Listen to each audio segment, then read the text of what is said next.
Welcome to the Lean Blog Podcast. Visit our website at www.leanblog.org. Now, here's your host, Mark Graben. Hi, welcome to episode 187 of the podcast for September 26, 2013. My guest today is my friend and co-author Joe Swartz. We've worked together on the books Healthcare Kaizen and the most recent, The Executive Guide to Healthcare Kaizen, and you can learn more about the books at healthcarekaizenbook.com. Joe is the Director of Business Transformation at Franciscan St. Francis Health System in Indianapolis. And in this episode, we're going to talk about his personal background with continuous improvement, how he first got into healthcare about the same time I did in 2005.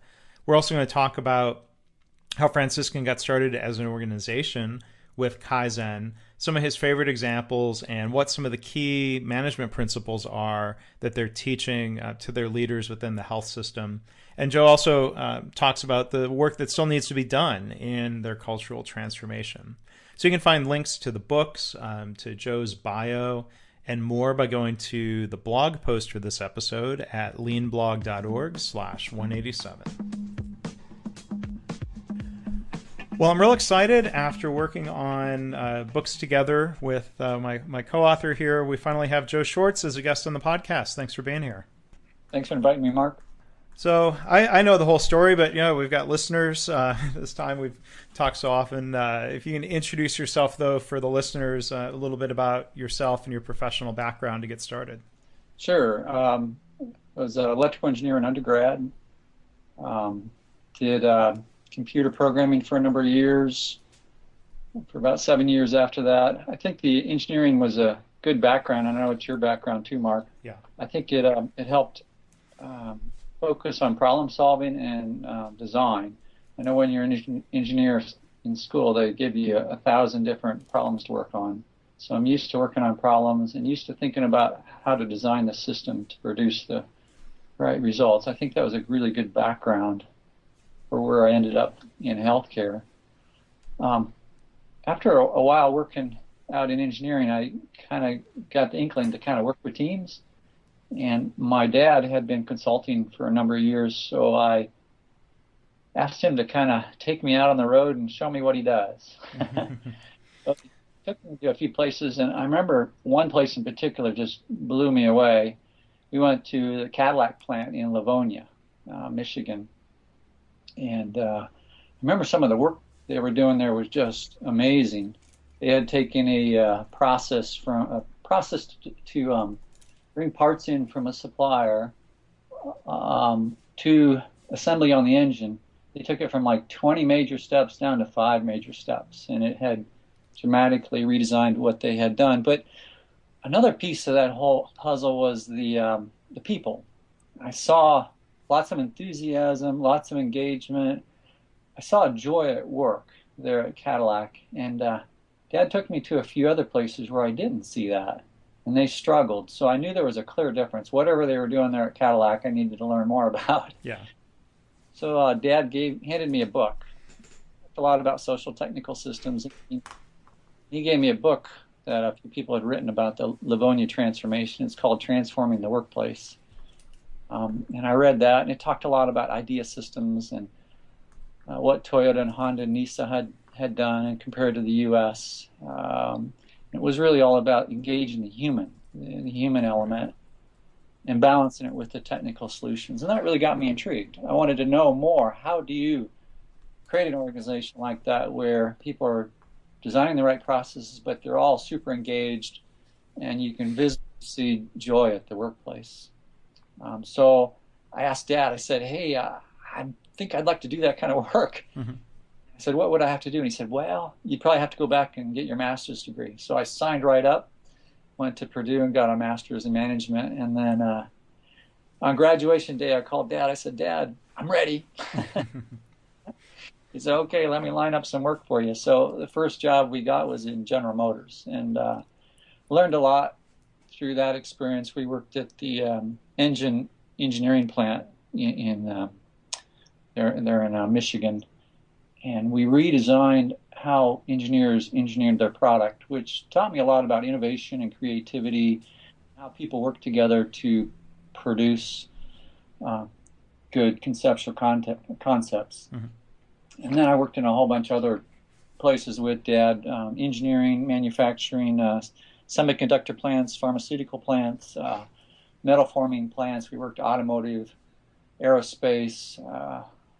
We were just all over the map, but I learned a lot through it. But one particular client in particular, spraying systems in Chicago. Mm-hmm. It's a metal forming place. They make spraying nozzles. And there we kind of experimented on how to engage all employees. And the president there really pushed the engagement of all employees. He wanted all employees engaged in implementing lean and very knowledgeable about the lean. So we ended up teaching lots of concepts about lean, mm-hmm. employees to implement those. And I think all those experiences carried over to Kaizen, that I know your heart's. Mm-hmm. So. Yeah, so it sounds like you went to the dark side, being a consultant for a while, and I say that jokingly, of course, as a consultant myself. But then you've been with your health system for as long as I've been bouncing around as a consultant, and that's why I always appreciate hearing your stories about what you've done in such great depth there at Franciscan. Can you talk a little bit about your transition into healthcare and how you brought these ideas, and this passion for engaging people in improvement and innovation, how you brought that into this important industry? Sure. It was in 2005, about the same time you got started in healthcare. Mm-hmm. Some Purdue professors were helping St. Francis Hospital get started with a Lean Six Sigma program, and they knew Six Sigma very well, and they were looking around for someone who knew Lean. And Tom Pearson was working with them, and Tom suggested my name. So they invited me in, and I came in and worked with them, and we did a bunch of work, not just there at St. Francis, but all the Franciscan Alliance hospitals in Indiana and in Illinois. Mm-hmm. And after about 9 months there, St. Francis decided to hire me, and I said yes right away. Mm-hmm. Because of I think I wanted to work for a faith-based organization, and I liked the idea of healthcare, and I was learning a lot, and it seemed like a growth place. So that started that. I started in January of 2006, and I remember not long after I got started, I ended up calling you, Mark, and mm-hmm. your brain and figuring out what you were learning in healthcare, and I think that's kind of what started our collective. Our collaboration, and Norm Bodek was a common thread. It was Norm who introduced us. I remember Norm reaching out to me and saying, "Hey, you got this guy Joe Swartz. You should meet. You're both working in healthcare," and I'm really glad that Norman did that. Did you meet Norm before you got involved working at Franciscan, or was that after you were there at the health system? Yeah, my dad worked with Norm. Norm had a consulting company named Productivity, and Dad would come in and help them when they ran into problems. When they'd get a job that just wasn't going well, they'd bring Dad in. I think Norm had at one point called Dad the best consultant he'd ever seen. I think he still feels that way today, but always there was a great admiration between my dad and Norm on many levels. So I had known Norm since probably 1989. Mm-hmm. And so then you had an opportunity at what point to bring him in? I mean, Norman was, you brought him in to help kick off things about Kaizen. So maybe you tell some of that story, but what was some of the background of what you saw at Franciscan beyond the Lean and Six Sigma work that made you think that this approach to Kaizen was something that you all needed? I knew from my previous experiences, Livonia and the company in Chicago, Spraying Systems, that at some point I needed to engage all employees to really get my job done. They had brought me in as the director of business transformation and pretty much said, your job is to transform us into a organization that does continuous improvement. So I kind of took it on as, well, that's my job, the whole organization. So we were doing Lean Six Sigma projects at the time, and we could do maybe 10 a year. And you can engage 15 to 25 people per project. And, I looked out in the future, and it would take 20 years or 30 years for every employee. So I needed something that would engage every employee starting right away.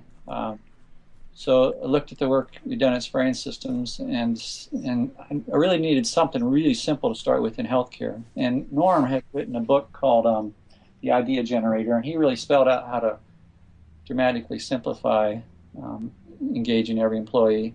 So I took Norm's work and I tried to even simplify it further, and started implementing a Kaizen there. Brought Norm in I think April 2007 to kick off. We had him meet with our senior management for an hour, and then we had him talk to our managers on up, about 250 people, for 3 hours to kind of talk about what Quick and Easy Kaizen is all about. And then we launched the program the next day, and we've been learning ever since. He came in another year later and kind of took us up to another level. But we've just been growing and learning since then, and then I've been dialoguing with you, Mark, since then, and I know you were going through a similar discovery, and I think we're both headed down the same path.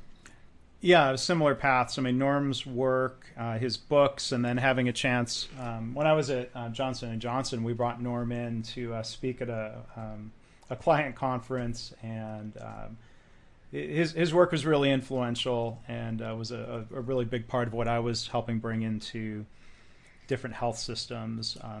But I'm always so impressed, that you've been working at this, and your leadership at Franciscan, including your CEO and COO and medical leaders and leaders at all levels have been so committed to this. The people who haven't seen some of the data that you've shared in the book, and I went back and I added it up again today. There's been, at least through the end of 2012, over 17,000 formally documented Kaizen improvements that you've done, and it's just really impressive to see how that's become part of the culture, and but yet there's still a lot of work to do. So maybe we can come back to that point, but. Talking about some of the successes so far, you have different types of Kaizens. What are some of your favorite types of examples of the types of things that people are improving through your Kaizen process at Franciscan? Well, my favorite is just when they start really simple. We ask all our employees to start with something they can control themselves, not try to change other people, but first start by changing themselves. And then, as they get better, change their workplace, change their coworkers, and then eventually they'll start changing things for the patient, for the hospital. But really start simple. One of my favorite is the Bubbles for Babies Kaizen. That came to us early in the program, and I was looking at every Kaizen coming through early, and that one came in. It didn't have a title, and it was a jewel. I picked up on it right away, and I worked with the Kaizeneer to rewrite it, and we added pictures. But that one was a nice one where I had the opportunity to title it, so I wanted something catchy, and thought about it a while, and thought Bubbles for Babies really described perfectly. That one's really special because it shows how something that's good for our patients can be good for the families, and it can be good for our workers. It made the experience of ultrasound more enjoyable for the worker. And I was really searching for joy at work. How do we produce joy at work? And that was a perfect one that says, hey, we can produce joy at work for everybody, including our organization. That was good for the organization too, because it shortened the procedure time by making the baby have a great experience. And it was good for society in general. So it was good on so many different dimensions. I think any of them that are win-wins for our staff and our patients and for our hospital, those are the best. Well, and there's so many examples in the book of things that are so, I think thoughtful and caring towards the patients. And, I love how, you've collected so many quotes and talked to people in the organization about how that's meaningful to them. Can you talk a little bit more about those connections between what's good for the patient and how that also creates a better work environment? I mean, it really goes hand in hand. One leads to the other, right? Absolutely.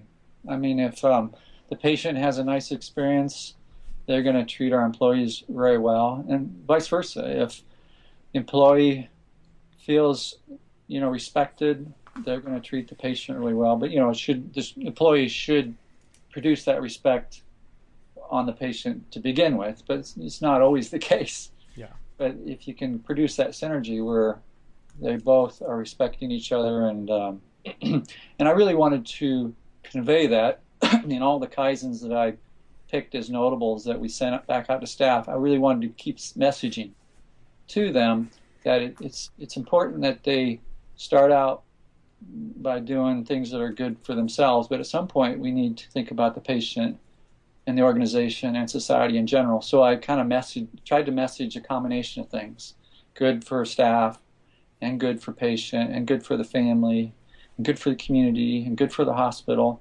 Just kept messaging that over and over and over again, and staff picked up on that, and they said, okay, those are the Kaizens that they really like, so they started doing more of those. Yeah. And it produces the culture we want. And the culture, I think, is so noticeable. And when I've had a chance to visit and talk to people and walk around, you see how real that culture is. I think we'd probably agree leadership has a really big part to do with that. You talk about, you're talking about managers encouraging people to do things that are small, encouraging them to do things that matter, encouraging to improve things that impact the patient experience. What are some of the other key things that you and your senior leaders are emphasizing in terms of some of the behaviors or approaches that your leaders take to really encourage Kaizen? Well, I think you're right. So much of it is driven by leadership. The departments that do really well are run by leaders that are passionate about Kaizen. So anything they do to drive home the importance of Kaizen and message it back to their employees drives Kaizen. If the employees see managers making it important, it's important to staff. So the leaders that really drive Kaizen are constantly saying, oh, that's a Kaizen, or do we have any new Kaizens this week? Do we have some Kaizens we need to talk about? They're always asking and messaging and making it a high priority in their agenda. They're always talking about it. And I saw that firsthand of seeing managers walk around in a very friendly, supportive way, talking to nurses, talking to people, asking them for their ideas. What role does the manager play in helping the employee make the improvement happen? I know this is one thing people ask me about a lot. I think people are used to a system like a suggestion box where the employee throws a suggestion in the box and then never sees or hears anything about it ever again. But I know the style that y'all are doing is much more collaborative and participative. Can you talk a little bit about some of the just I guess practical details? If you were a manager and an employee came to you with an idea, what would you do in response then? Show respect. You first thank them for coming up with the idea and appreciate them and their idea. Just an interesting story. I had a manager come to me, a new manager, a few months ago, and she said, Joe, this Kaizen thing's just taking too much time. I said, oh, how much time is it taking? And she said, well, it's taken me about a day a week. And I said, really? Tell me about it, how you're doing it. And she said, well, they come to me and they want me to do this and this and this and this. And I said, oh, well, what you got to do is turn that around. You shouldn't take on, as manager, you shouldn't take on any of the work. You should coach them for them to take on the work. So after she shifted that back on them, it freed up all kinds of time for her to focus on the future. And it empowered the employee to figure out how to do the work. The supervisor, the manager, is supposed to coach the employee on the idea first. How do we take this idea, this rough idea, and change it into something that we could implement in our unit or across other units? And then how do we do that? Who do we need to engage and involve? Who do we need to talk to? What steps, an implementation plan, step by step, here's how we would think about doing it. And then the manager is supposed to turn that back over, not take any of it on, but turn it over to the person with the idea and have that person run with it. And of course, they can come back to the manager and ask for further coaching, but that person's supposed to figure out how to make that change. And it's a little rough at first, but they learn. And this is all about developing people. Right. We're developing a culture of continuous improvement. And what the managers that do this religiously have discovered, they have more time now to focus on the future. They have a staff that knows how to do all these things now. And the manager doesn't have to take any of this on, and the department runs by itself, and the manager can really focus on what they should be focusing on, developing the future. And I think that's one of the hardest things to try to convince people about. Managers are already generally really overloaded and swamped, and they look at a Kaizen process as being just one more thing they have to do. And I'm glad you have those examples to share of trying to help convince leaders that if you put that time into it, that you invest that time, it does pay off and free up time when you're reducing waste and not having to take on every single thing as your own project as a manager, that you get to distribute that workload among the team. Are there particular things, just as a follow-up question, that your managers do to help make sure that staff have time, because they're really busy generally and have a lot of things on their plate? How do you make that time available to work on Kaizen? The bigger projects, they can bill their time to my department, but that's just for the bigger projects. Generally, that's a tough question because, it's a chicken and egg thing. Really, you have to carve out time to gain time. So it takes a few months, but if the manager can trust the process and find the time for staff somehow, it might take a number of months, but they'll start finding that there's extra time for people to work on stuff like this. I've seen it in department after department after department at our hospital and other hospitals that have adopted this. Is the first few months is a little rough. You have to find extra time. You have to carve it out and be really deliberate. But over time, it kind of takes a life on its own, and you actually find you're freeing up more time. It gives you more time. It's kind of a life cycle. The more time you find to work on stuff that gives you more time.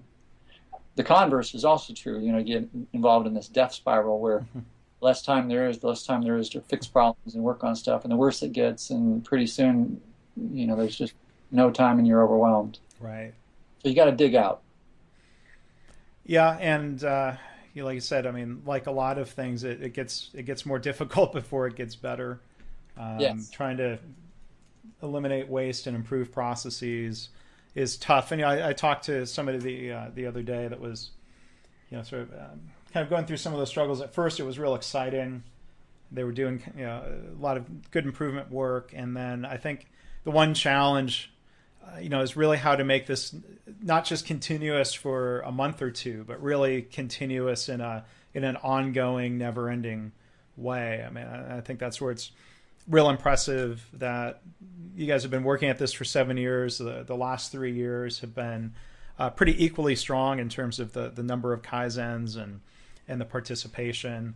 I think that speaks to the role your senior leaders play. And maybe let me ask you, one other thing. Since the new edition here is the Executive Guide to Healthcare Kaizen, what are some of the best things that your senior leaders do that others would probably want in happening in their own organization if they were really going to create this culture of continuous improvement? What are some of the key mindsets or activities that you see them doing? They believe in it, and they convey that. They message it. Our CEO, at one of the recent all-employee meetings, I counted him, I think it was 5 times that he mentioned Kaizen. So it's still important to them, and they convey that. It sounds like they haven't gotten bored with it yet. Oh, no, and they give us time. They give me and my staff time at important meetings to talk about Kaizen. They still fund the program. Mm-hmm. They give our staff some of the best and brightest in the organization to work in our department. So, and they allow us to experiment. We're still trying new things and learning new things. It's a great experiment that we're going through to figure out how do we take this progressively to next levels. And, we haven't always been successful at everything we do. One thing we're doing recently is we're trying to wean the organization off of contests. We wanted to get everybody engaged, so we had these contests to encourage people to participate. We've been doing about 1 a quarter, and now we're trying to wean off of that, which everybody's kind of tuned into. We got these quarterly contests, so they'll hold their Kaizens until the contest comes up and turn them in. So we've only had 2 contests this year, so interesting to figure out how do we move away from extrinsic motivation and move much more towards the pure intrinsic motivation of process improvement. And so we're experimenting with how do we do that, and we're trying a bunch of different things. So they let us try stuff. Well, I think that's a really interesting topic. I'm sure let's do another podcast where we can delve into some of those other topics. People ask all the time about things like incentives and rewards and targets and quotas, and we can talk about that some other time. And for those of you who are reading one or both of the books, we do touch on that topic in the book. Maybe a final thought to wrap up here.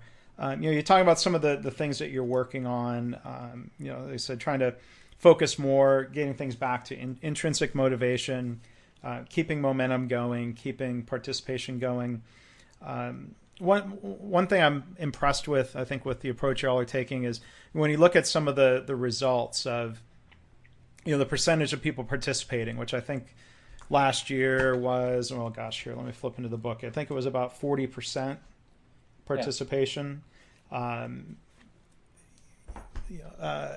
More than about 4,000 ideas, and I think most organizations would and it's worth celebrating. Most organizations are very, very impressed with those numbers. But the one thing I'm impressed with is how you all, I think, are trying to continue pushing forward and looking at some of those participation rates and not blaming the people who aren't participating, and trying to figure out what you can do as leaders to get more people participating. So what are some of the things that you anticipate doing or that you're working on to bring those goals up to that participation rate? Do you think it can get as high as 70% or 80%? What would you see as the ideal that you're working towards?